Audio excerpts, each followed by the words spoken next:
Welcome into the DNVR Rockies podcast brought to you by Strava Craft Coffee. Strava Craft Coffee is enriched with CBD and CBG, and now first-time users can get 25% off using code DNVR25 at StravaCraftCoffee.com. Joining me today is a special roundtable, the first of what we hope to be many of these roundtables, discussing all things Colorado Rockies, Colorado baseball, and just the game in general that we love. On my left, or your right, on the YouTube dial, as it were, thanks for joining us on the DNVR Sports YouTube channel, is the voice of the Colorado Rockies for AT&T Sportsnet. He's also the host of the Drew Goodman podcast, and now, possibly for a limited time only, you can have your birthday wishes and anniversaries commemorated with a personalized cameo from Mr. Drew Goodman. That's rather special. As I said, for the uncle you don't like, you could have had that taken care of for Christmas. If you still want to get that uncle you don't like a belated Christmas gift, that works. Perfect. On my right, second on the left here on the YouTube dial, is a gentleman who's been calling games for the past several years for the Colorado Rockies on KOA Radio. He's the sports director for KOA Radio and iHeartRadio Denver. It's Mike Rice. Hey, Patrick. Thanks for having me. Drew, Kyle, good to see you guys. It's a pleasure. Thanks for making the trip in and getting to see the bar, and a man who's made the longest trip in, depending on what you're looking at, in Arizona, where he went to college at Walter Cronkite School of Journalism and Communications, or in his home in Davenport, Iowa. Yes, I do know what the Quad Cities are officially. He's the voice of the Quad Cities River Bandits of the High A Central League, one of the top affiliates for the Kansas City Royals. It's Kyle Kercheval. Thanks so much, Patrick. I have no idea how I ended up on this panel, but it is such a pleasure to be here, especially with two guys who I grew up listening to. So thanks for having me. Well, you've been on the show before, and you're a Colorado guy, and we love cycling through our favorites, and you three guys are some of my favorites in the business, and I thought it would be perfect for you guys to bounce some great stories off of each other, and maybe your case, Kyle, learn a couple tricks of the trade that I'm sure you already know some during your time. Is that correct? Oh, I'm absolutely, but I'm very much learning. I've only been doing it for a couple of years, so just to be able to hang around with the three of you is a blast in and of its in that, and the learning experience, like you mentioned. So great to be here. I also mentioned that you have in the past been under the umbrella of the Colorado Rockies and in the family, as you called games for the Grand Junction Rockies back in 2019 as well. That's right. Yep, I started out as just a seasonal broadcaster with Grand Junction in 2019, and then found my way to Davenport in between the 2020-2021 season. Got my starts with the Rockies, not only as a fan, but in the industry. So it's a special treat to be here. The first question I really wanted to throw out at you guys was just essentially, where did this passion for calling games? I think everyone growing up in some form or fashion loves entertainment, and whether you want to be a movie star, or you want to be behind the scenes, or you want to be in sports, because that's what sports is. It's entertainment. Gives us a chance to step away from the regularities and irregularities of everyday life. And for you guys, you chose calling the games and being the voice and the eyes in many ways of the people who can't be there. And just curious, where does that passion originate from you at a young age? And feel free to jump away. All right, Mike, you're up first. You're the last one to put your finger on your nose, so we're going to go ahead and let you do that. I mean, in college, I always had an interest in games when I was growing up. I mean, my dad and I would watch games together, and he noticed that I would say certain things, and then the announcers would often say them afterwards, which I think is real anecdotal, so it's not a real good judge of any kind of future. But when I got to college at Cal, I thought, I like sports. I wasn't a very good athlete, so it was a way to sort of stay involved, potentially. Got involved in the radio station there with the idea that if it seemed like I enjoyed it, and if it seemed like maybe there was a little bit of talent there, I'd maybe stick with it. I know a lot of people go into it thinking, this is my career, this is my dream, this is what I've always wanted to do. That was not my story. It was more like, I'll do something outside of class, and met some really cool people, and kind of one thing led to the next, and was able to stick with it. But it originated with my dad watching games growing up in the Bay Area, the Giants, the 49ers, the Warriors, and just really enjoying sports with him. Yeah, for me, I kind of the opposite of Mike. I have a very millennial response for you as well. I actually started out when I was 11 or 12 years old. My cousin and I would play the old Madden video games on the PlayStation, and we would go crazy with these franchises and put ourselves into the game and take it way too seriously and write down all the stats and track all the rosters and everything. But my cousin lived in Highlands Ranch, and I had the game in the memory card at my house. So the only way to keep him involved was I'd call him up over the phone, and I would basically give him the play-by-play as I'm playing the game over the phone to him. And it was a great way for, obviously, us to stay connected as family members. But that's when I really found that I have a passion for broadcasting. And when I was sitting there writing, pages of notes about fake football players, I think that's sort of when my family also realized, okay, maybe he likes this a little bit. So that's really where it all started for me. And since that's the first memory I have of wanting to do broadcasting. And so that's really been something I'd want a part of my future for a long time. So I'm truly living out my dream, getting to do this now. And I was so lucky to go to a great school down in Arizona State and be a part of what was at the time really kind of an up and coming program that was just sort of starting to break through as, shameless plug, one of the top programs in the in the country. Not saying I'm the best representative of that program, but just such a great opportunity to get started there. And obviously being around all the baseball that Arizona has, from spring training to all the opportunities with the school, and that worked my way up and got a chance to do an internship in the Cape Cod League, which was great. And it's just always been something I've wanted to do. I can't think of a time when I didn't want to do it. So I'm so very thankful to truly be living out my dream today. I find it interesting because I think that's true of probably a lot of people in your generation, Kyle, and some in mine and yours too, Mike, and Drew, is that there's more accessibility now to broadcasting, where you could be on Twitch and you could find your voice calling the action on something, whereas at one point you were just sitting in front of the television with your father or mother or whoever it is, just commenting on things, and that was your start. Whereas now you could almost have this blossoming career, maybe in privacy, but you have a chance to find out if you're actually good at it. Yeah, I think the origin for most people is the same. They have a love of sports. They played sports. For me, going back to watching games with my dad, and then I was calling Nick games. I turned the sound down, and I'm sure Mike and Kyle have done that as well. That's kind of where it started for me, and I wanted to play as long as I could, and then transitioned. I went to Ithaca College, which also has a top flight communication school. I think when I got going, as much as you were enamored with covering events, not just doing play-by-play, but covering events, I was enamored with ABC Wide World of Sports, which Kyle probably's never heard of. Mike, I'm sure, has. And is that like it. YouTube? Anyhow, but to be on the side of a mountain in St. Moritz calling a downhill World Cup ski race or whatever is, the travel aspect was, I think romanticized by ABC Wide World of Sports back then. But also it's just, I watched Marv Albert growing up doing the 6 and 11. And that was when, with all due respect to sports guys who still work in the news division, it's back when that's when you found out how your team did that night. The preview at 6, or I'm from New York, so 6 and 11 here, it's 5 and 10, right? But the preview, and then afterward, how'd the Nuggets do tonight? And so I was like, okay, that's what I want to do. And Marv did both. He was doing play-by-play. So without being long-winded, that was the origin for me. And then, like all of these guys, then it's just trying to climb the ladder and hope you get the next gig, if you will.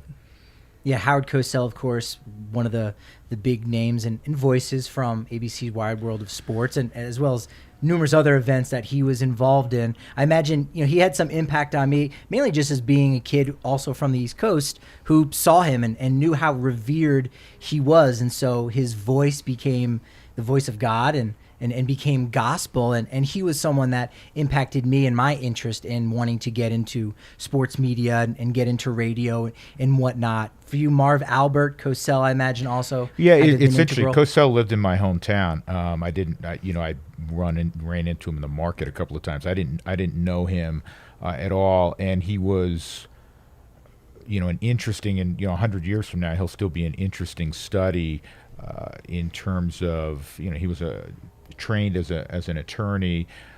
You would never take him and go, this is going to be a television sportscaster. He was not telegenic, if you will. He had a nasally voice. He had a great command of the language. He was bombastic, and he was must-see television back when there weren't 6,000 channels and some of the things you referenced, which I have no idea about. By the way, I don't even know what channel we're on that right now. But YouTube. YouTube. Thank you. internet. I actually have heard of that. Is But there the number? What's the number on it? Yeah. Frank Gifford. Yeah.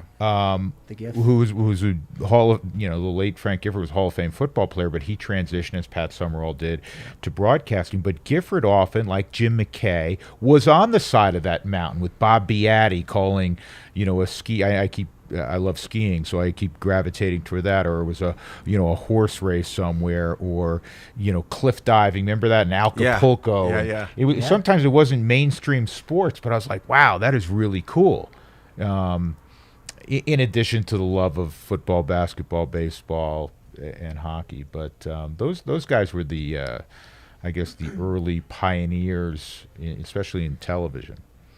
What about in the Bay Area, Mike? Were there those names, or was it more of the national guys that Goody kind of mentioned? No, I mean, certainly there were the national guys, all the one, Chris Schenkel. So many of them were ABC guys because they, as Drew pointed out, they had the big sports contracts, I guess, back then, however it worked with Wide World of Sports and some of those shows, the Superstars, some of those offbeat things.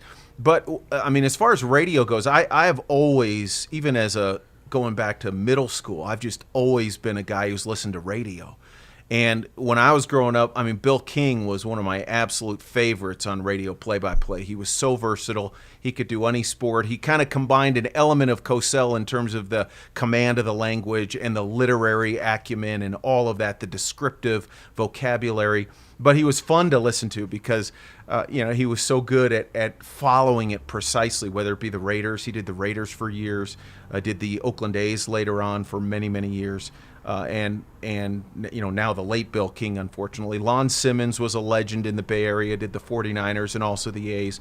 Hank Greenwald, the late Hank Greenwald, was tremendous as the Giants broadcaster. Just a very dry delivery, dry sense of humor. But remember listening to him because at the time, not anymore, but at the time the Giants were my team and my dad's team as well. And Bill King did the Golden State Warriors for decades. So much of my memories, so many of my memories were listening to the great radio guys in the Bay Area. And, Don Klein was another one who did the 49ers, the call of the catch, Montana to Clark in the playoffs against the Cowboys. Just so many great calls and so many things that I remember even as a youngster listening to those guys. You try and think about, and not copy, but you try and incorporate the best parts of what they did into your own personal style. Kyle, what have you got besides John Madden calling the games on the video games? Well, I think it's really funny you mentioning Chris Schenkel. That's a guy who I have just kind of discovered as of late. One of my closet, I don't know if a closet, but I have gotten into bowling over the last couple of years for some reason. I thought that's where I knew that and he name. did, and Chris Schenkel from bowling, and so he's someone who I've just sort of recently discovered. I love him, but obviously, with the legends, Vin Scully, obviously a big name that comes to my mind first of all. Al Michaels, there's so many legends that I can just think back to that have just been intertwined throughout my sports fandom. But for me, it's the local guys. It's the two guys sitting right here, and the guys like Chris Marlowe and Jerry Schimmel and Dave Logan, and guys that I truly grew up listening to. And one of the main reasons why I love doing the broadcast gig and being at these events is the emotion that's tied into these sporting events. And for me, all that goes back to when I'm listening to Drew call Carlos Gonzalez's walk-off home run for the cycle, or I'm listening to Peter McNabb call something from the 2001 Avalanche. Like those are the moments that come to my mind, and that's where I really resonate on the broadcast level and the fandom level, and that's just sort of intertwines and becomes why I love doing this. And why those guys stick out in my mind, because those are the memories I have grown up being a Denver sports fan. So I'm not trying to pander to the panel here, but truly, these are the guys I grew up listening to. So it's just so great to have them a part of my history and being able to learn from them as I did then and now. This makes me feel old. I think that's natural, though. I think just as Mike, enumerated the great Bay Area broadcasters. Al Michaels obviously was out there for a short period of time as well. You're aware of the network guys, if you will, especially years ago growing up. But now and then, there were the guys you heard every day or in every evening, whether it was on radio or, not every game was on television back then, but enough of them were that you became familiar in your area with those voices. So whether it's, Kyle here in where we live, or, another, young person who's looking at the industry, and they're obviously influenced by the people they hear on a regular basis.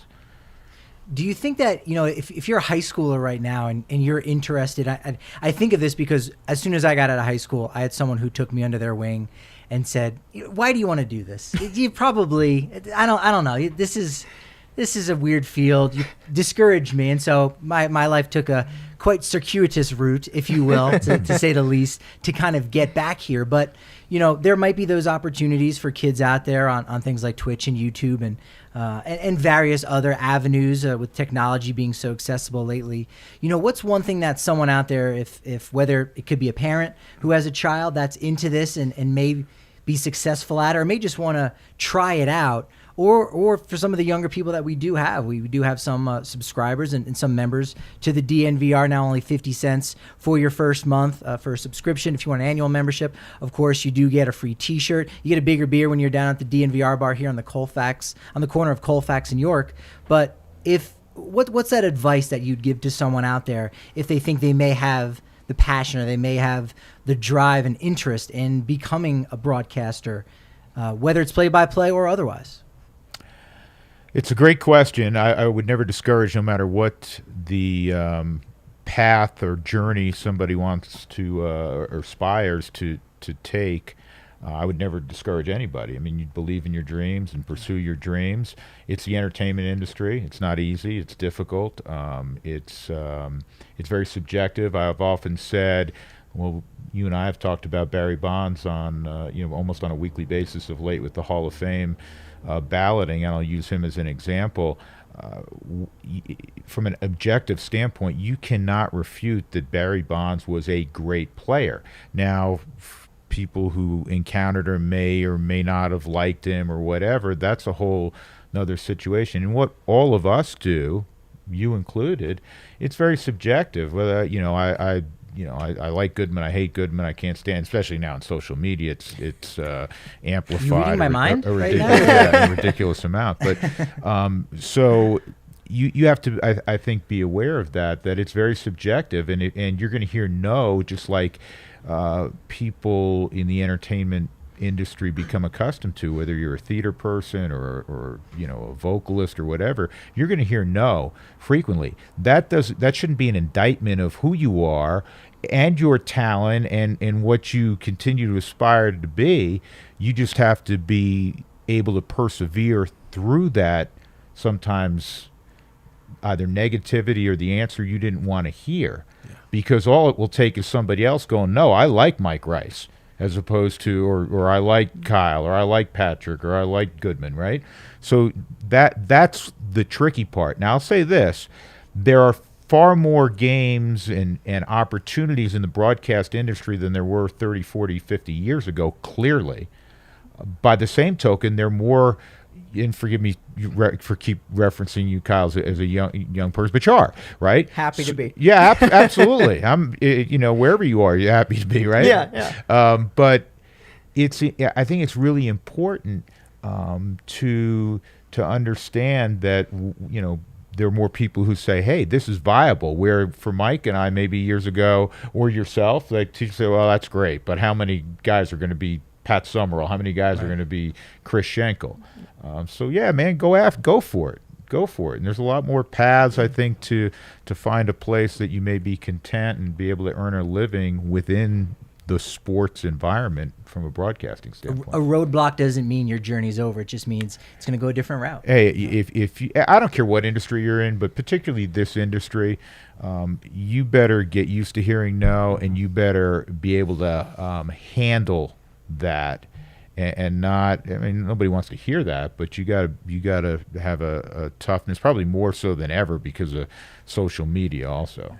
I've always said too to young broadcasters or aspiring broadcasters that if your passion is to do play-by-play, then whatever else you're doing, whether it be in broadcasting or working to pay the bills, make sure you're calling games, because you're not going to get any better by not calling games and wanting to call games. So even if it's going to the high school game on Friday night, sitting in the corner of the bleachers with nowadays your cell phone and a way to record yourself, call games. And if you want to be a meteorologist, then somehow at the TV station, somehow try and do weather, even if it's a YouTube deal or and that's where the platforms nowadays are so great, because you can practice and you can be out there. You can treat it like you're on the air, even if it's not in the traditional sense of over a television station or radio station. And I think too, the other thing that I've learned, and I think all of us have learned in the business, is you've got to be in it for the long haul. If you're aspiring to get to a certain level, chances are it's not going to happen overnight. It just isn't.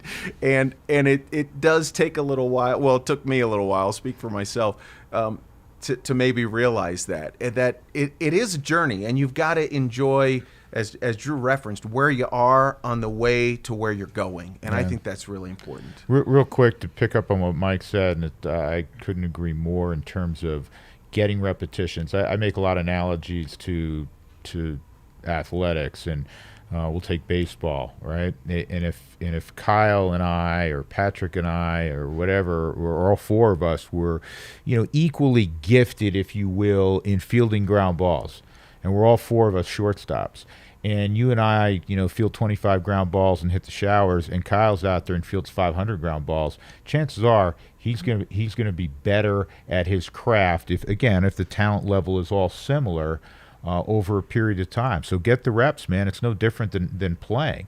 Now, there's things beyond our control. I always say this to athletes I coach now, is control the controllables. I tell my boys that, right? We hear that. It's a cliche, but it's accurate. You have no control over ultimately, what your voice is, maybe what people might not what you look like, whatever. But you have control over preparation, and you have control over, as you build, getting reps.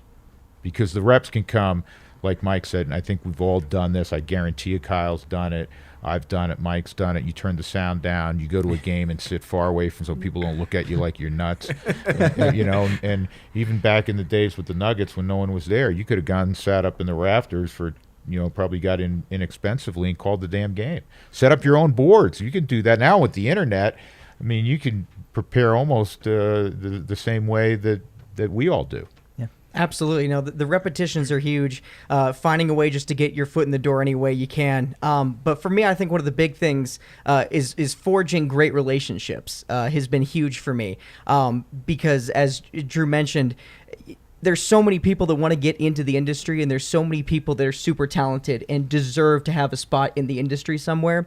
So you need to find a way to make yourself stand out, not only as a broadcaster through your repetition, your knowledge of the game, the way you craft your story, but also in the way that you make relationships with people that can help you find opportunities in the short term and in the long term. I know that I would not be where I am at the high level with the Royals had I not forged years worth of relationships. It's funny looking back, and obviously I'm still very young into it, but I can almost put together a bulletin board, sort of, I can track every little relationship and connection I've had and say, I can see how this led to this, and well, I never would have gotten to call that unless I had talked to this person. And so you have to find a way to get to know the people, obviously, in the industry, but just be a good person, take advantage of the connections you make.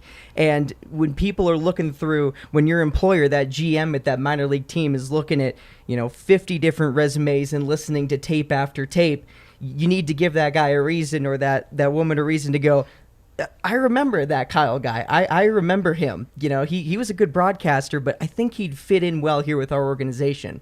So I think there's a lot to it, not only from a broadcasting standpoint, but just forging those relationships is absolutely critical. In every industry. In every industry. In every Yep. industry.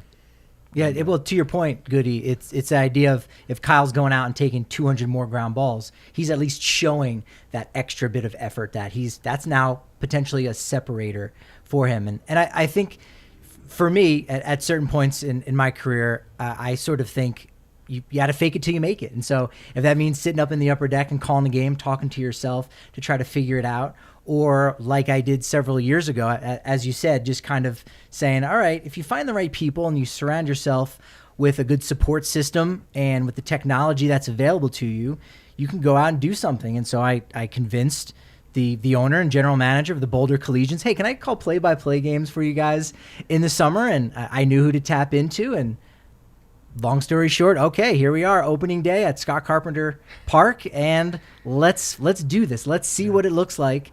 And it's led me to where I'm at today. And so you have to sometimes take those chances, bet on yourself, and just go about it and do it. And forging those relationships are such a huge part of that. Yeah, I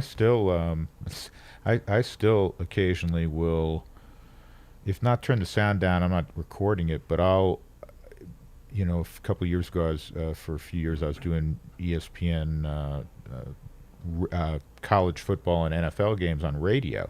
And even though I've done radio in the past, it had been a while. So even now, just to stay, quote unquote, sharp, or I will practice radio calls this time of year on football and a little bit on basketball, even though I'm not doing games as Mike does a ton of on radio right now, just, to continue to hone, to continue to work, hone your craft. Yeah, and one of the things I love doing, whether it be locally or when I'm traveling, is I just love scanning the dial. If you're in the fall and you're traveling and you find a high school football game somewhere and you listen and you think, man, that guy's pretty good. Or it's like, whoa, I don't know.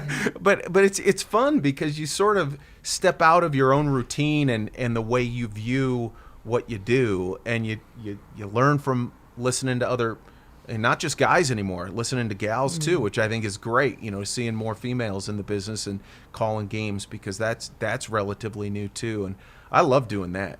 I absolutely love scanning the dial, if you will. There are so many talented people doing games at the collegiate level where they're the voices. It's typically football, men's basketball, but there's a ton of women's games, as there should be, that are broadcast now in basketball, but it's usually the two big revenue sports. There's schools like DU where hockey's huge, obviously, but there's so many talented people that are really big in their communities, and they're calling, as Mike did, UNC football and basketball, and doing a coach's show and doing a talk show, that sort of thing. And when you do drive around this vast country of ours, and you hear and you listen, you go, man, that person's good. I mean, that person's really good. And they may be completely content being in, let's say you're doing Alabama. I mean, that's a pretty damn good gig, right? You're doing Alabama in football and basketball, or, so they may not aspire to, be somewhere else. But there's a lot of good people out there. In that same vein, sorry, Mike, it's with minor league baseball especially. You can listen to any minor league game pretty much at any time, anywhere.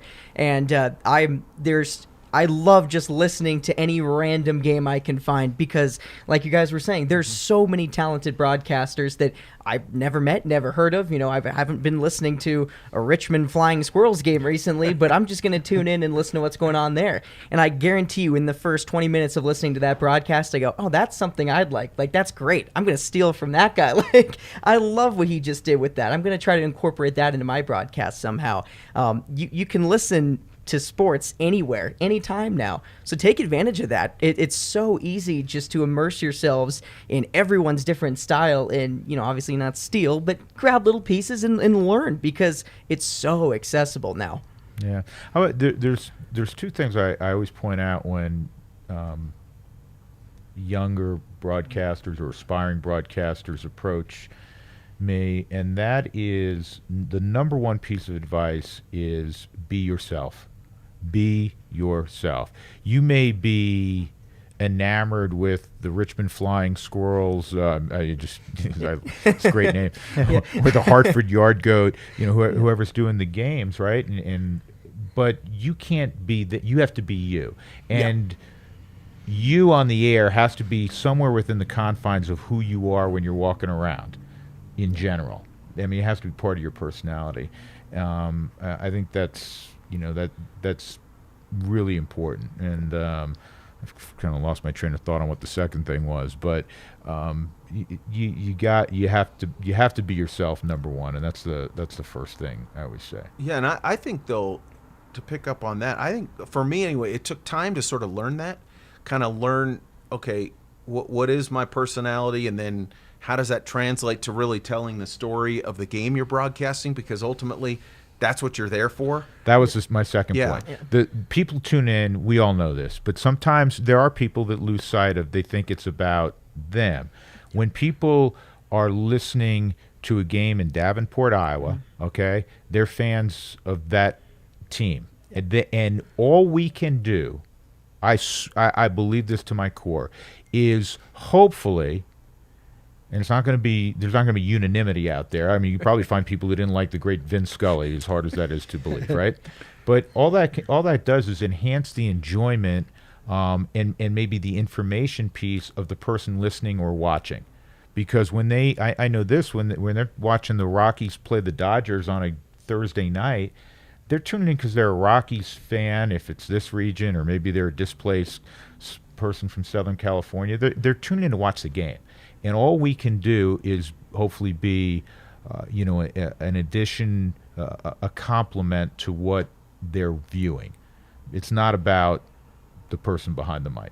That's my belief. Totally couldn't agree more. Yeah, totally. I mean, it's really about telling the story of the game, identifying the storylines, and then kind of seeing where the game takes you as a broadcaster. Because ultimately, we're following along just like fans are watching. We just happen to be sort of following in a little different way. Yeah. I want to get your guys' takes on the best calls that you've made so far in your career, but do got to pay the bills and let you know that we got a happy hour down at the DNVR Bar from 3 to 6, drink specials, appetizer specials. You do get a bigger beer if you're a member of the DNVR.com, only 50 cents for your first month. We've got watch parties going down for the Nuggets when the Avalanche get back. We'll be doing those as well. We've got the sound on. We even have one more tailgate for the final week of the season against the Kansas City Chiefs, right behind the Sports Fan. You come down, you get all you can eat, sexy pizza, all you can drink. Breckenridge Brewery. Get your tickets for that at DNVRlocker.com. You already know Breckenridge Brewery is the official beer of DNVR, and so is their Good Company hard seltzer. You can pick that up wherever you get your alcohol. King Soopers, Costco, whatever it is, 15-can sampler. Enjoy that. You do know they donate back to the National Parks Conservation Association to help prevent forest fires as well.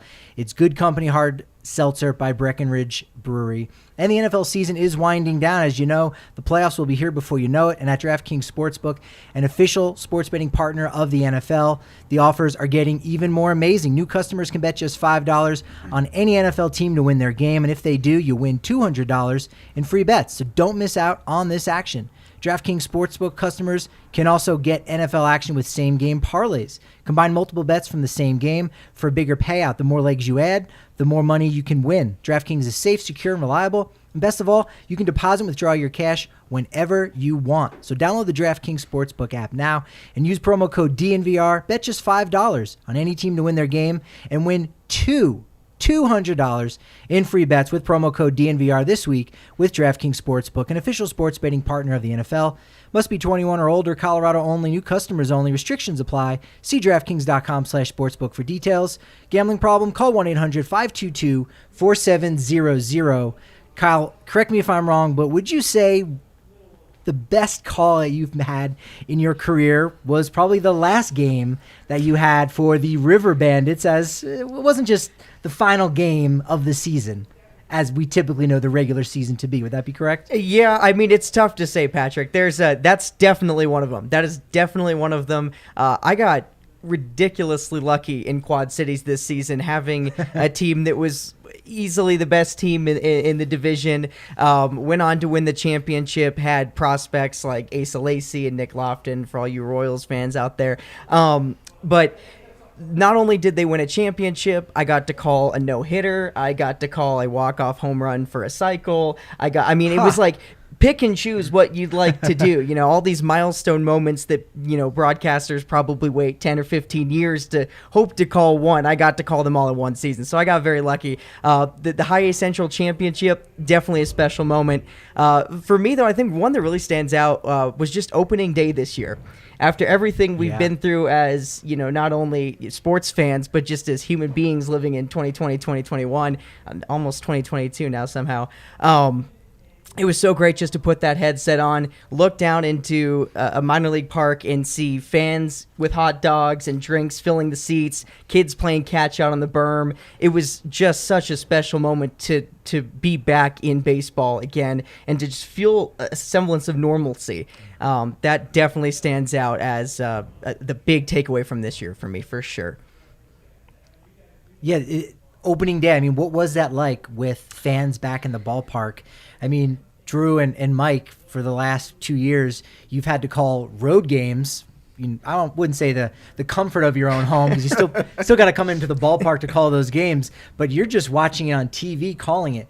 How much did it change going from nothing in 2020 to even just the 8,000 plus that we were allowed this past year at opening day? And again, the Rockies fans, that we know how passionate they are. And it was game one. It wasn't the home opener. It actually was a true opening day for Colorado fans. Yeah, I think because we did the games in 2020 and there was nobody there, I almost forgot a little bit just how much fans really enjoyed it. I know that sounds weird, but I would get texts starting in the morning like, "Hey, happy opening day," and it was like, "Oh yeah, it is. It is different this year."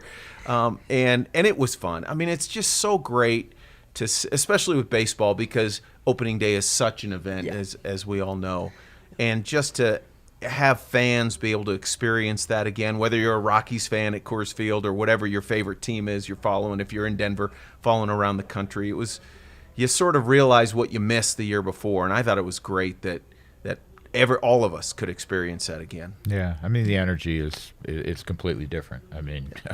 Clearly, opening day, you go from 0 to close to 50,000 people, so that in itself is self-explanatory. But just overall, whether it was a June or July midweek game and there's 25 or 30,000 people, there's a vibe.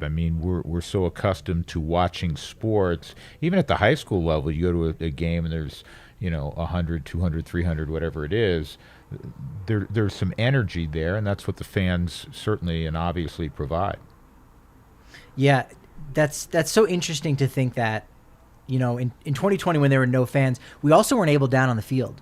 So the energy that sometimes we pick up off of each other, we've talked before games and say, "Hey, did you realize that so-and-so has this streak going on? And I didn't even see that in the notes today." Like, yeah, well, maybe it's a little behind the scenes. So there was not even that energy building that we were able to make off of each other. We were really just in our own little space. Well, it leads me to, again, something you and I have talked about and something I've pontificated about, whether it be when asked on the street or on my podcast or somewhere else, and that is, we understand why we are where we are right now, and certainly where we were in 2020 and even in 2021, where there wasn't travel. Hopefully going forward, most importantly for the health of the nation, the health of people around the world, we can slowly put this pandemic in the rearview mirror. What it has limited us as broadcasters is twofold. One, when you're calling a game off a monitor from a studio, there are things you just don't see. Yeah. And that's the reality of it. And so that takes away from our craft and really trying to provide as accurate a portrayal of what is going on the field as possible, because we could all be sitting in Patrick Lyons' family room and calling the game, because that's ostensibly what we're doing. The second part, and every bit as important, if not more important, is the limited accessibility we have now to players, coaches, managers. and even fellow broadcasters, because instead of sitting in a booth an hour and a half before the game and talking to Joe Davis and Oral Hershiser before we play the Dodgers and getting up to speed on what's going on with their team, we unless I get on the phone, which I've done plenty of times with my colleagues and do that, but I can't go up to, you mentioned Nick Lofton, one of the prospects that you got to cover this year. I don't know how often you got to actually visit with them. Maybe you did. About 3 times. 3 times, Wow. which is crazy, because you should be having a daily conversation. Not that they're pointed questions each day. Hey, how are you feeling? What do you think about it? Just developing a relationship, which Kyle so appropriately pointed out earlier. But you never know when an anecdote emerges where Nick Lofton goes, yeah, the guy we're facing tonight, he and I played Little League Baseball since we were 7 years old together. And boy, Kyle's, he didn't even have to write it down. He's going into the broadcast, 4th inning, maybe 2nd at bat. Nick comes up and goes, the Joe Smith, who he's facing on the hill, those dudes are best friends. They grew up together in Stockton, California. You don't get that on a Zoom call. And therefore, it's not a selfish thing. It's being able to pass along to our respective audiences information, anecdotes, things that make people go, aha, that's kind of neat. That's interesting. And we've lost all of that the last 2 years, and hopefully going forward we return to normalcy. I think, too, what you said about missing things is really true. And I mean, you have to, when you're calling games off a monitor, you have to be okay with making mistakes that you normally wouldn't make. And you just, the way I look at it is, I sure hope that somehow there's grace that people have, and say, well, even if they don't know that that's what's going on, maybe they didn't hear the mistake or they didn't hear something that I mean, I remember specifically, it might have been the 2020 season, the Rockies were playing at Arizona, and the on TV, it takes a second for the cameraman to follow the ball and for the director then to get to that camera shot. It just takes a second. It's the nature of the business. But Charlie Blackmon, somebody hit a ball to right field, and Charlie Blackmon's like this with the ball. I know exactly what you're talking about. And it's like, was it a line drive hit or was it a line drive out? And I had no idea. And now you try and look. We have what's called, to pull the curtain back, there's an all 9, which is an overview angle that shows all the players. They're about yay big. You can't see the ball, and you try and train it's yourself. A half second behind though too. It is. It is. It is. Behind. And so you try to train yourself to look at the all 9 in that split second of thinking, I have no idea what I'm going to say because I don't know what happened. I don't know what the ball did. And my point is, it's just, and I got it wrong, by the way. I got it totally wrong. Do you remember this one, Mike? There was, I think this was this year, and it involved Blackmon, and we're not picking on Charlie, but there was a ball in right field. It was clearly that it was in the corner, so you knew it was extra bases, and now there were multiple guys on, so that's always it's a podcast. It's a shit show. Yeah. All right. So because you don't know unless you're looking quickly at the all 9. Did the trail runner score? Or did Stu Cole hold him up? Well, it was the other team. So did he get held up? So you don't know. And the ball's in the corner, and the next shot we get, Mike, which means you got it also, is a ball rolling on green grass. Now, it could have been in Kyle's backyard growing up. It could have been at Augusta National. I mean, you had no idea. It was just a ball rolling on the grass. And I'm like, what? And what happened was Charlie, he was throwing the ball toward the plate, and it had a change of thought in mid and threw the ball literally into the ground like a 2-year-old would do. I remember that. Yeah. Was that Pittsburgh? Was that? I have no idea where it was, but you remember it, right? Maybe. And I remember the play. He spiked the ball. Yes. And so now it's rolling in the middle of right field. And that was where the shot went. And we had no idea why. What's this ball doing? And where is this ball? The runners? I just know it's grass and it's a baseball. That's right. I assume it's the baseball that was put in play. Did it kick past Charlie? We had no idea until we showed replays eventually of Charlie spiking the ball as he was, trying to hit the cutoff man. That is a precarious situation, to say the least. And Kyle, I think you typically or frequently have had to call games on television, right? Because I mean, I don't know with Grand Junction if you were able to go on all those road trips as well, but So in Grand Junction, I was traveling with the team in 2019. I did not travel with the team this season with Quad Cities, and we did not do a remote broadcast specifically because you cannot rely upon the visual aid provided to you by the other organization. Some teams have 3, 4, 5 camera setups. Some have one that's hanging up on the press box just over the field, and the left, right, and center fielders are basically a yellow dot in the grass.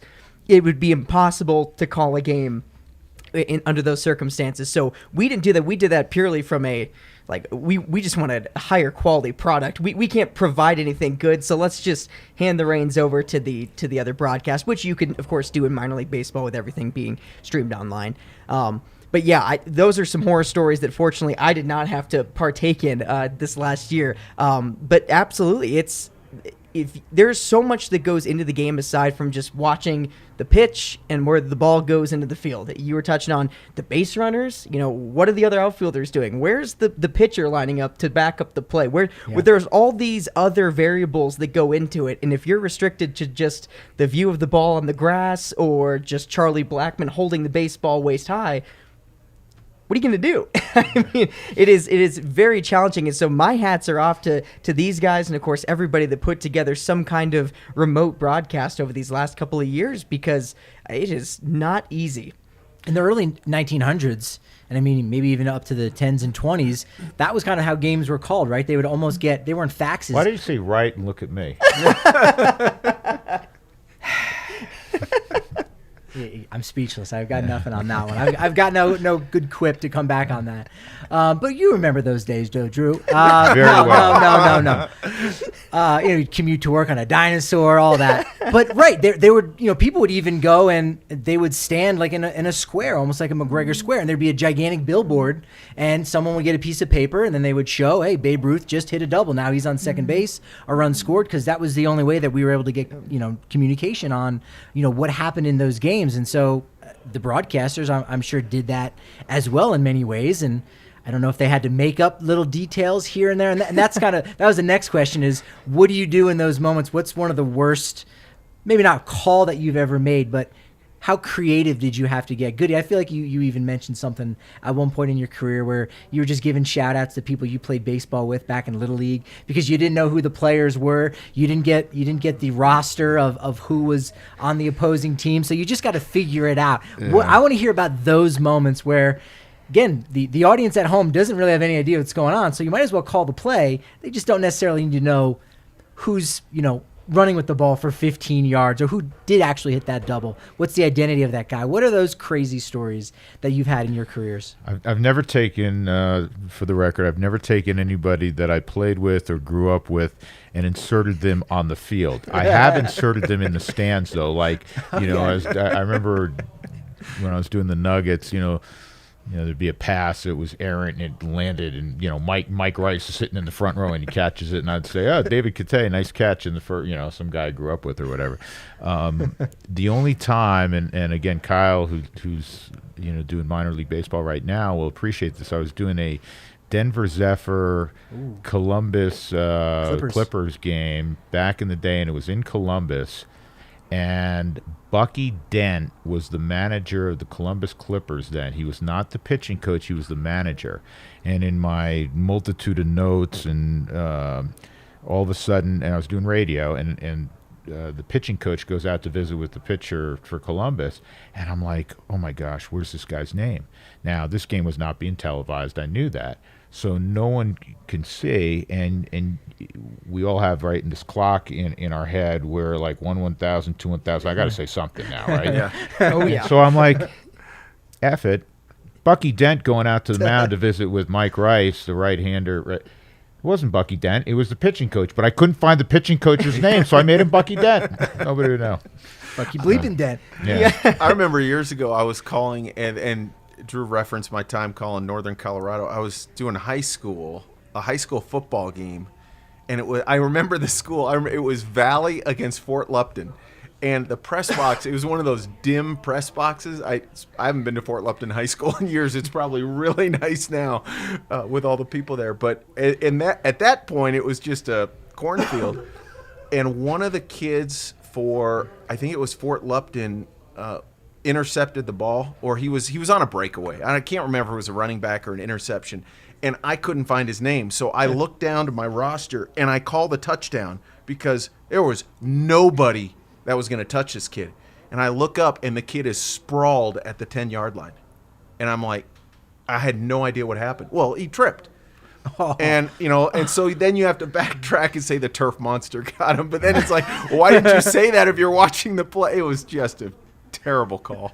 Just awful. Oh my gosh. Yeah, but not to make an excuse, that's hard. When you're calling high school games, it's hard. First of all, it's hard getting any information, and then the kid who's 28, he lost his away jersey, and he's wearing number 35 this week. Right. Yes. And the parents are ticked at you because you called them Bill Smith, and it's really Fred Jones. Right. And, Yeah, but you feel horrible in that moment. Oh, yeah. I mean, because you there's no way to hide it. No. You're just gone. It's like, okay, there it is out there. During the offseason, I've been calling some Iowa high school football and basketball games, so I'm right there in the thick of it right now.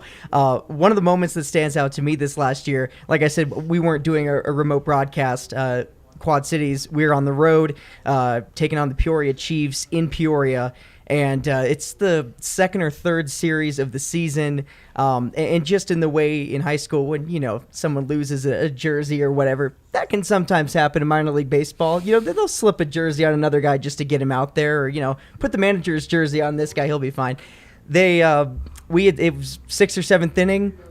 Quad Cities brought a guy out of the bullpen with, I'm watching it on a stream at home, and I'm seeing him come in, and like I said, it's the second or third series of the year. You don't really recognize people by their mannerisms or what they look like. You kind of need to rely on the jersey number at least a little bit to make sure. I can tell it's a lefty, but that's about it.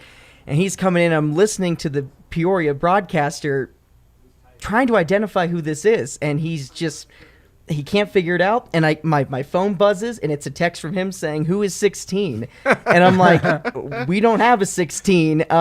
So that's when you get in touch with Kansas City and go, "Hey, do we have a 16 on the roster?" "Oh, yeah. He came in this morning. Yeah, he's pitching today."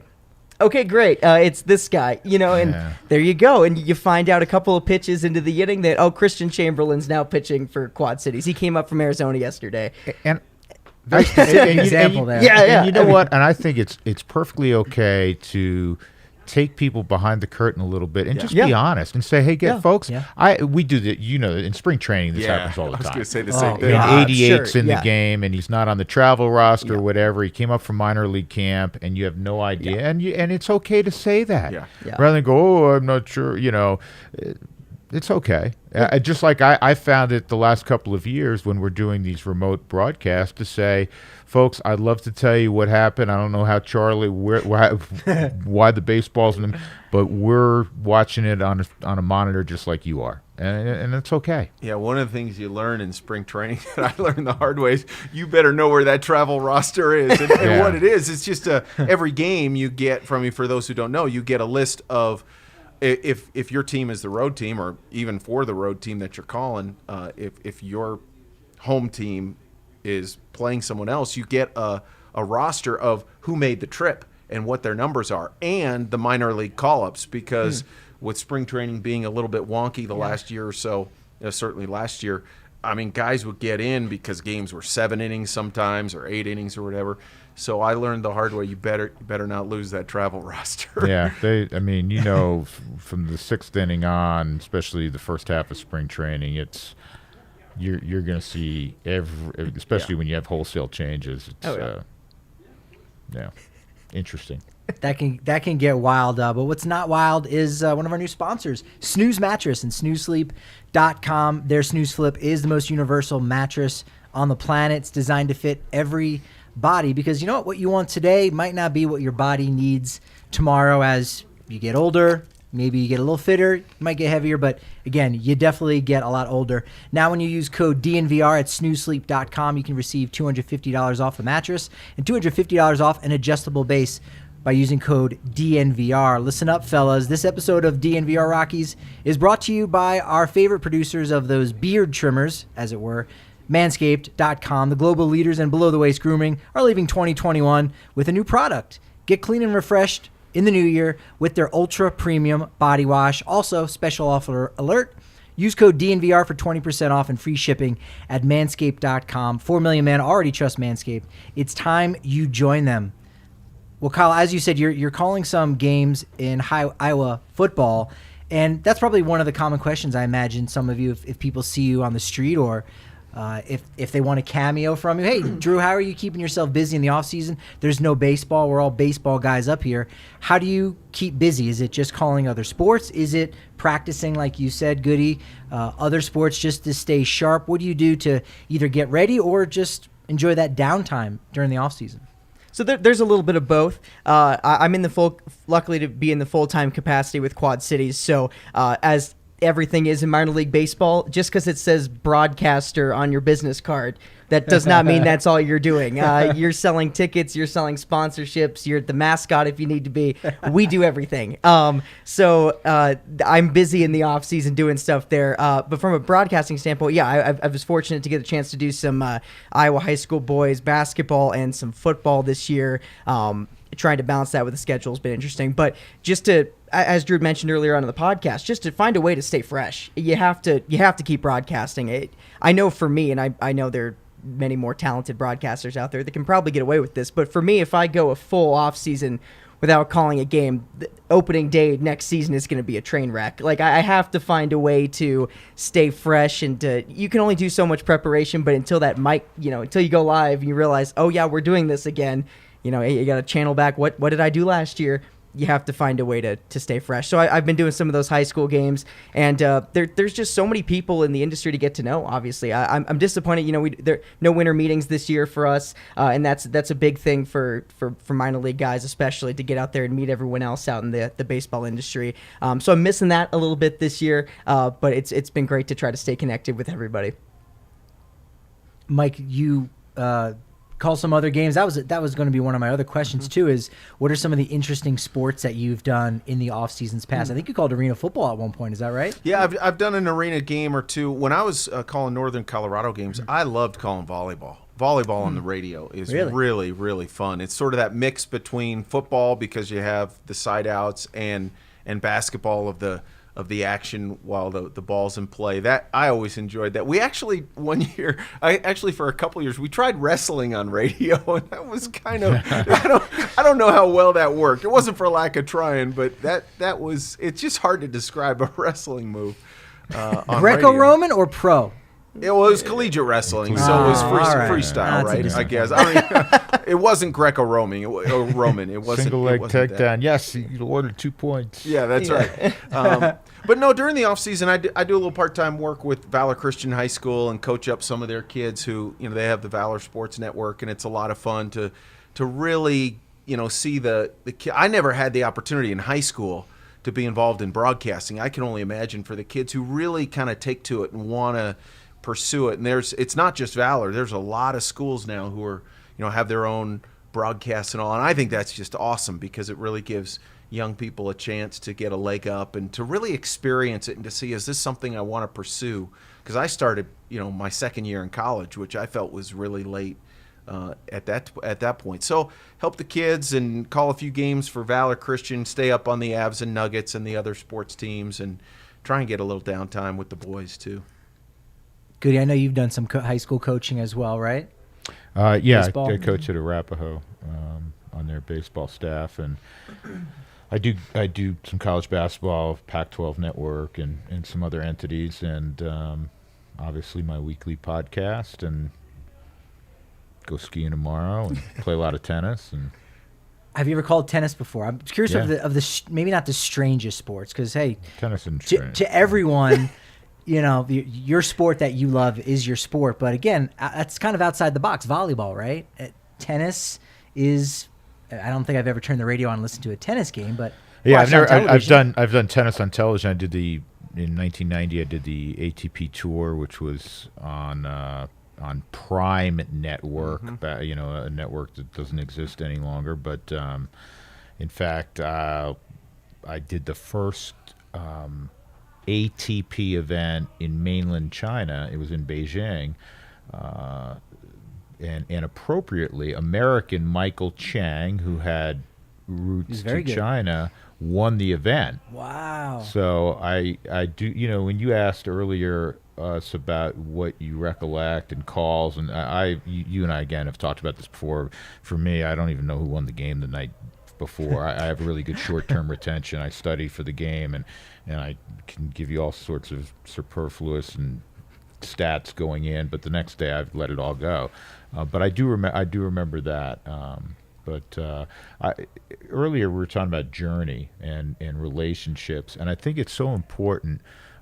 Whatever you're pursuing, I don't know, sound fatherly here, but whatever you're pursuing in life, if you aspire to be, in the corner office at the top of the building, you better enjoy the road to, because you're going to occupy that office for, generally speaking, a shorter amount of time than it took you to get there. So whether it's doing, high school football and basketball or volleyball or whatever it is in Iowa or out on the plains of eastern Colorado, you better enjoy those experiences, because it's all part of your journey. And I'm again, not trying to get overly philosophical, but I really believe that, and I believe it applies whether you're in broadcasting or trying to be the CEO of a company. Yeah, I did think of something along those lines when Kyle's talking about there's 120 minor league baseball teams. So those are all young folks, men and women who, hey, they're gunning, Mike, Drew, they're gunning for like your jobs, and so obviously you have to keep sharp, but every day you got to grind it out and you got to do it. And so I'm curious, like, do each of you have that moment, and maybe it's baseball, maybe it's in other places, where you kind of just stop and go, man, can you believe where I'm at? Can you believe how lucky I've gotten? Which we all know it could end tomorrow in some form or fashion, but what does that moment look like for you, or what's been a big moment in your careers where you've stopped and really said, whoa, this is something big right here, right now? Yeah, I don't know. I mean, We're getting deep. We're getting deep. Well, yeah, no, I mean, I never see myself as having arrived, because I remember when I first got to Greeley and got to Colorado in '91. I mean, I was watching Drew's games on Prime. I remember Prime Network. I really do. And we met each other when I was calling UNC games. So I still, I just don't see myself on that level. I just don't, because I think you always sort of see yourself, at least I do, as the kid, right? As the one who's just always trying to, take another step. And I don't even know how to answer that question. I go to work, I try and do my best work every day, try and be prepared, try and do it with the best attitude, and try and make a positive impact on people. And then you hope, as talking about what Drew mentioned earlier, the subjectivity, you hope that people like your work, or more people like it than don't. And then when you have those moments of growth or learning that people go, oh, all right, he's, that we'll let it slide this time. I don't know how to look at it other than that. I really don't. I've never been really comfortable saying, well, this was a great call that I had, because I'll always find something that I can do better in a call, in a game. And it took me a long time to realize that there's no perfect broadcast. And once that was a really sort of big evolution for me personally, not to get too deep or too fatherly, but it's, you realize that it's okay to make mistakes. Some of the best moments come out of mistakes, and some of the funniest moments come out of mistakes. And when you sort of realize that you can have fun with sort of a mistake that you make, or a funny exchange with your broadcast partner, that's when I think those magical moments happen that you can't script and you can't predict, but when you're in one, it's like, that was really cool. So it's kind of a meandering answer, but I love that. I'm not sure how to answer it. I love what you just said about, like, I feel like I haven't arrived yet, which, again, anyone who's watching this right now was that, well, obviously you have. Like, you're on this set and you're on KOA, you're right next to Jack Corrigan, but yet I have that same feeling, and I understand kind of where that comes from, because, again, at any point it could disappear, or you've always been that kid. You're always, I just want to be that thing, and you might not even realize it when you get there. Yeah, I mean, again, it's always wanting to to improve. Yeah. And yet also, so I mean, at some point you do recognize, all right, it's not my first year in the business anymore. I mean, so I think there's that balance that you have to draw. But yeah, it's always, I mean, I think I've always sort of described myself as a work in progress. You're always trying to learn new things, to sound better, to incorporate different elements into a broadcast. Yeah, I've learned you can't take yourself too seriously. Obviously, you're trying to be a professional and put together the best product you can. But when you have that time, when you stumble over that guy's name, you just kind of have to roll with it. And you make the best of a situation, or you call a ground ball and it's actually a line drive. You find a way to get around it. But for me, as far as the appreciation, I guess, for what I get to do, I try to remind myself every single day. Some days it's harder than others, but 9 times out of 10, it's not hard at all, because as soon as I put on that headset and I'm about to go live in the pregame show and I look out and I see, modern Woodman Park, there's a Ferris wheel in left field and the Mississippi River over there, and I'm about to call a professional baseball game, that it hits me almost every time that this is what I'm doing, and it's very special, and I do not try to take it for granted. And in talking about the grind, you have to appreciate that journey and that grind. When it's game 75 and you're writing up the game notes again, and you're just like, oh, I just did this like 5 hours ago. You have to find the love in it, and if you don't really love baseball or football or whatever you're calling, it's probably not for you. You have to love the process of not only the day-to-day in season, but just climbing the ladder in the industry. So I'm still so young and naive. I love every bit of it. I think it's still the greatest thing on earth. You have to love that 16-hour road trip to Billings. Like you gotta embrace it. You have to love every minute of it. And so I try to do that every day. Yeah.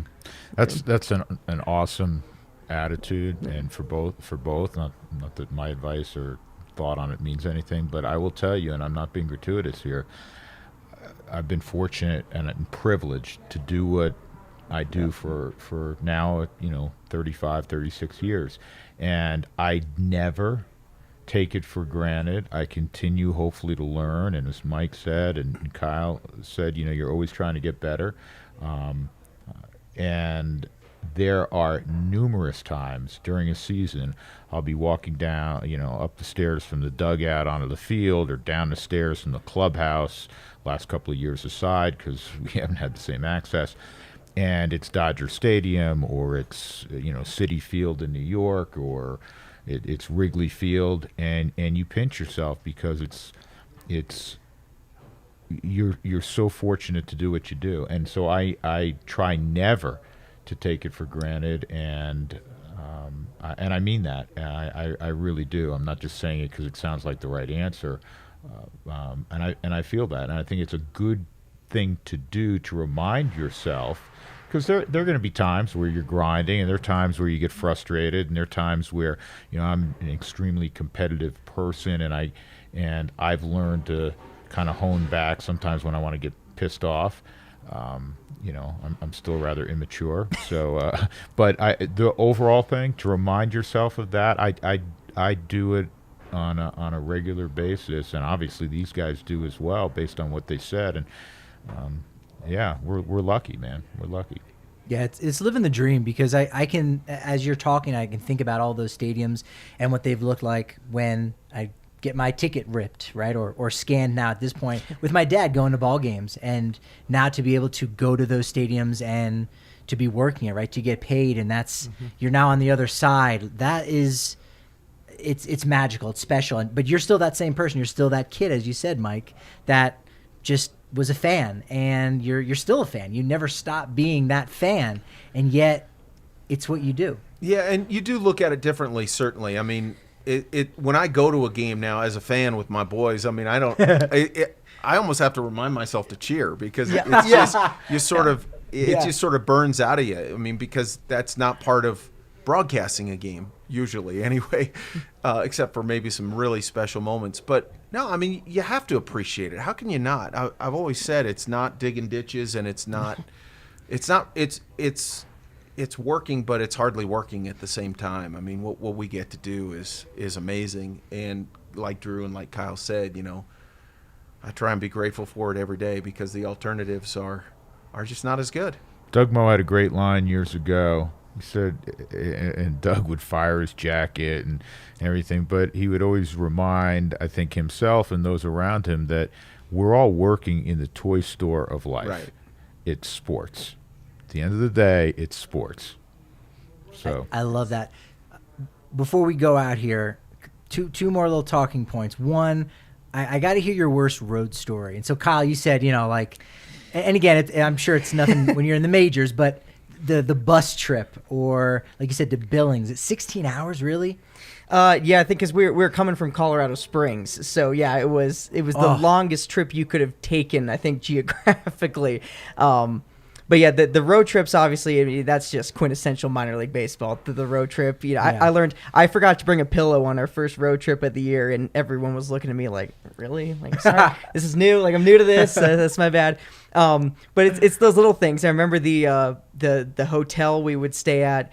This is, of course, back in the Pioneer League when I was with the Grand Junction Rockies, in Ogden, Utah, was haunted. It's like this hotel that's been there for 200 years, and 40 people have died in it. Like, it's just this crazy place. And there were members of the staff that wouldn't want to stay there. They'd go stay in a separate hotel because they didn't want to mess with the entities in the Ogden hotel. I forget the name of it. But I never came away with like a real ghost story, but the elevator did put me on the wrong floor a couple of times, and so that's always a fun experience. And yeah, you're going to think about where you're at when it's 2 a.m. and you're laying there in your hotel room. But I haven't had any like super crazy road trip stories, fortunately. And I only have one season on the road. I've been in minor league baseball for 3 years, but I've only had one season's worth of road trips. So now when we have the whole High A Central season coming up this next year, I think we're driving all the way to Dayton from Quad Cities and Fort Wayne. So we've got a couple of long road trips in there. But I'm excited. I love checking out the new towns. I love that road trip process. I'm still just a fan of the game and just loving being out there. So hopefully next time we do this, I'll have a good story for you from the 2022 season. Yeah, and hopefully when you go through Lansing at when a game is over at 1 a.m. on a Tuesday night, there'll be someplace for you to grab a bite to eat. Because I know that's the biggest challenge. That's a big one. Yeah, thank you for bringing up what really matters, Patrick. Yeah, that's the big thing. If your hotel is, I think the hotel in Orem, Utah, the closest thing was like a Krispy Kreme, which is great, but you can only utilize that during certain hours, not when your game gets over. That's for sure. But yeah, you got to know where the food spots are. You got to have a mall nearby where the bus can stop off, and maybe you're lucky to get a food court, get some options. So don't be too greedy. Yeah. I don't ask for much, 1 or 2 options. I had 2 quick memories when I was calling UNC basketball. The Bears were Division II at the time and in the North Central Conference, and we had a road trip. They had travel partners, and the Bears, or the North Dakota schools, State and North Dakota State were travel partners. And one of the trips we went to Fargo, it was minus 80 wind chill. It was just brutal. It was. I've never been so cold in my life. Now, thankfully, it was a basketball trip and we weren't out very, very long. Oh my goodness, that was cold. And then when I was calling CU women's basketball, we had a road trip to Iowa State, and they chartered, about a 30-seat plane, and I don't know how the pilot landed this plane in this windstorm. I mean, we had no business landing. We were doing the side to side, and not just a little bit. And in the moment, I'm not afraid of flying. Some people are, obviously. And in the moment, I'm like, okay, this is more than I'm used to. And then you look back and how did that dude land the plane? I mean, it was insane. Yeah. It really was. I who knows? I can't remember everything, but we're fortunate now, and you travel you're staying in great hotels, and you're on chartered aircraft with the team and all that kind of thing. So there are multiple times though that like anybody, you get stuck in an airport if you're doing a collegiate game or that sort of thing. I remember at one point, I was doing, I don't remember, skiing and basketball and football, and it was that time of year where they all kind of melded together, and I was in 21 airports in 7 days. I remember that. Oh, my goodness. Wow. Yeah, but I'm sure there's stories I've forgotten of. There's some stories that probably can't tell. And one of our directors had a great one with, I think probably too much to drink and smashing a toilet inadvertently and had no idea how that happened, and the flood and whatever. But well, I know very famously one of the biggest home runs hit in the state of Colorado, in Denver, for the Zephyrs. You got a nice knock on your door from that gentleman one night. I know you've told that story Joey before. Joey Meyer. That was we were actually on the road, and I'll repeat the story very quickly. Joey Meyer, for those that don't remember, way back in the '80s, played for the Zephyrs. He was in the big leagues for a little bit. He actually became a pretty big star in Japan. Huge man. He was like 6'5" and 200 and. He was listed at like 6'5", 265, and I was doing a Zephyr game in Oklahoma City, and it was sometime in the late 80s, and he had, when he came up to the plate that night, and this game was on television, and I'm pretty sure, and he came up to the plate that night, and I said, here's, big Joey Meyer. I said something like, he's listed at 6'5", 265. 270, 275. I was really trying to emphasize how big a human being he was. I wasn't making fun of his weight. Well, literally around midnight that night in our hotel, on the phone, and not cell phones, just on the phone, talking to my girlfriend at the time, and it's midnight, and I hear my pounds on my door. So I, well, hold on. I look through the peephole, and it's like kind of the proverbial, I'm looking at a chest. And I open the door, and it's Joey Meyer, and he's hammered, and he's like, Drew, why my girlfriend said you were making fun of my weight, and he's kind of mumbling. And I let him in the room. Not that I got any alternative, but he said, my girlfriend's said you were making fun of my weight on the TV tonight. And I said, no, Joey, I just said, I'm emphasizing you're a big man. Went through the thing, and he goes, okay.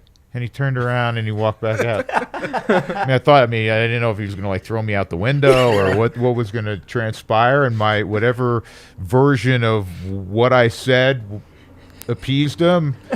Then he went on his merry way. Yeah. That was a close call, to say the least. Yeah, literally, I was like, it'd take like three of me to be Joey's size. You probably had to have a cup of coffee just to calm yourself down a little bit at that point. Yeah, I remember that story though. That was funny. He was actually, like so many big people. He was like a teddy bear of a guy, but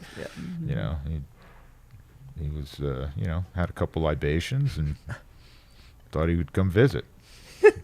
So if broadcasting wasn't what you did for a living, if you didn't pay the bills with sports, where could you have seen yourself ended up? What would have been the job for you? Your family's furniture store, or some kind of galvanized nail factory in your town? What would it be? Where would you be right now if you didn't make it as you're making it right now? It's for anyone. I always said I wanted to do two things. I wanted to do what I've been fortunate enough to do, and the other thing was coach, and obviously and coach football. I love football from a coaching standpoint. I love coaching baseball as well, but such a brutal life coaching. So I would probably say, and I'd take my LSATs back in the day. My dad was an attorney, so I probably would have gone to law school and done something with that degree. Now, I don't know how long I would have hung a shingle. I don't know if I would have gravitated toward being a sports agent, but I would like to think in some way, shape, or form I would have been in sports. It's that important to me. Yeah. And I wish I could have played, beyond college. Unfortunately, nobody wanted me to play beyond college. So, but that's kind of my answer to that. Yeah, I have no idea. I really Neither do I. I was an English major, and I wasn't going to teach, and I wasn't going to get a PhD. That was for sure. I really don't know. Although I probably would have. I could now see myself having gotten a law degree potentially. Now at the time that wasn't anywhere on the radar, but if because I was just pursuing broadcasting. But if that hadn't worked out, I could see that maybe but I really don't know. I have no idea. There is no plan B, as Jim Miller said. As it turned out. The safety net. Yeah, my dad probably would have tried to talk me into banking. I don't think I could have done that. I can't do that now. There's no way. I love broadcasting because every day's different. You know, I would need some kind of gig where I'm not sitting in a cubicle for 12 hours. But I think, like Drew, I think I would have found my way back to sports in some way. I could potentially see myself maybe becoming a teacher, not mostly to teach, but to coach. I think that would be, you know, I have a long history of education providers in my family, so maybe those genes would have trickled down in some way. But yeah, I got to coach some youth baseball a little bit in high school. Absolutely loved that. And so that's something I might have found myself in. But it's very hard. Like Mike said, I can't. Like I said, I'm doing what I wanted to do since I was 12 years old. I don't remember much before 12 and what I wanted to do then. It was probably play for the Colorado Rockies. And obviously I'm not doing that, nor will I ever. So I think for the better, though. Yeah, even being the voice of a local Little League seems like it would be a good side gig, right? Maybe professional wiffle ball player. Maybe I can do that, you know. Maybe. Well, that's kind of fun. That still could be in your future. That could be. Who knows? Who knows? You never know. Drew, you could be calling those games in the off season. There you go. Hey, what a fall from grace that would be. Yeah, you know what? It'd be an honor, though. Whatever. If there's a microphone, probably all three of us are in, right? There you go, yeah. So. Absolutely. Guys, this has been really fantastic. I appreciate you all coming down to the DNVR Bar in the corner of Colfax and York. Members, you know you get bigger beer when you're here, discounts on all of our gear, exclusive content from the Avalanche, Nuggets, Broncos, Rockies, etc.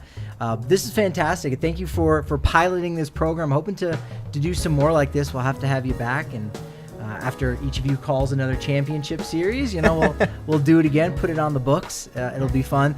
You can reach out to Drew. He's on Twitter at Drew Goodman 42 and Cameo as well. You're hitting that Cameo hard. Thank you. I just found out about it, and I'm like, I think you should be pushing it a little bit more. I think it's cool, good stuff. I'm a bad salesperson. No, it's all right. Mike Rice, you are at MRiceKOA. Mm-hmm. Anything else you want to plug? I mean, Goody's got the podcast. I don't know if you're still on air during the week doing anything. You're just managing things in general. Over there at KOA. Pretty much just trying to keep the ship straight, so to speak. And downtime with the boys and with the families. Actually, I have Mike's colleague this week. It's going to be a two-parter. Dave Logan, an old friend. Who, oh yeah. We talk a lot about, you know, broadcasting and his coaching and things off the kind of beaten path a little bit this week. This next couple on the podcast. See, you're doing better with your salesmanship now. I think Mike's gonna be. Well, Mike reminded me of it because you know Mike's been at KOA for a long time, and obviously Dave's been a fixture there forever. Yeah. And you can listen. I could listen to Dave all day. I mean, he has great stories, and what a background. Yeah. What a background. Yeah. Everything he's done well. Yeah, no doubt. Oh yeah. Yeah, make sure you're subscribing to the DNVR Rockies podcast as well as the Drew Goodman podcast. And you can reach out to Kyle on Twitter if you'd like, at Kyle T. Kerch. That's right. Been Kyle T. Kerch forever. It's in every way. Reach out. Tune into some Quad Cities River Bandits games this year. Watch the future of the game, folks. Come on. Royals got a really good system. You They got do. a lot of really great players, as you said. They do. You won the championship this year, so Royals are going to be exciting. Keep your eye out for them. Absolutely. Absolutely. Again, thank you guys so much. Appreciate everyone out there listening, following along on our YouTube channel, as well as listening to the podcast. So for DNVR Sports, Drew Goodman, Mike Rice, Kyle Kercheval, I'm Patrick Lyons. Thanks for tuning in to the DNVR Rockies podcast.